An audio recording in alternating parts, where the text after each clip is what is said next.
खबर शामिल करते हैं कराची से। सैयद रफाकत हुसैन के मुताबिक एडिशनल आईजी कराची जावेद आलम ओडू की जेर सदारत कराची पुलिस ऑफिस में अहम इजलास मुनक्किद हुआ, जिसमें ज़िमनी इलेक्शन के दौरान सिक्योरिटी इंतजामात का तफसीली जायजा लिया गया।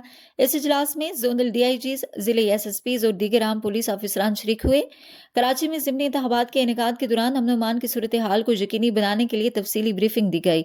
ऑफिसरान ने पुलिस चीफ को सिक्योरिटी प्लान के मुख्तलिफ पहलुओं पर आगाह किया और तमाम हसास इलाकों में हिफाजती इक़दामात को मज़ीद मजबूत बनाने पर जोर दिया। इजलास के दौरान एडिशनल IG जावेद आलम ओडो ने हिदायत जारी की कि सिक्योरिटी प्लान को हर मुमकिन तौर पर फुल प्रूफ बनाया जाए। उन्होंने पुलिस एहलकारों को ताकीद की कि इंतखाबात के दौरान किसी भी नाखुशगवार वाक़े से निपटने के लिए पूरी तरह तैयार रहें। एडिशनल IG ने पुलिस फोर्स के लिए खुसूसी हिदायत भी दी, जिनमें गश्त के निज़ाम को बेहतर बनाना, अहम मकामात पर इजाफी नफरी तैनात करना और हसास पोलिंग स्टेशंस पर CCTV मॉनिटरिंग को यकीनी बनाना शामिल था।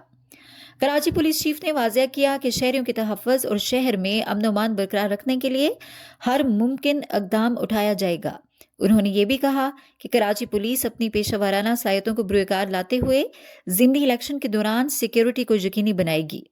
इजलास के अख्ताम पर पुलिस चीफ ने तमाम ऑफिसरान को हिदायत दी कि वो अपने इलाकों में गश्त के निज़ाम को मज़ीद सख्त करें और अवाम के साथ मौसर राब्ते को यकीनी बनाएं, ताकि किसी भी हंगामी सूरत हाल में फौरी कार्रवाई की जा सके।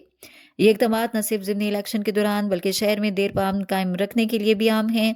कराची पुलिस का अज़्म है कि वह अपनी जिम्मेदारियों को भरपूर तरीके से निभाएगी और अवाम के ताउन से शहर को महफूज बनाएगी।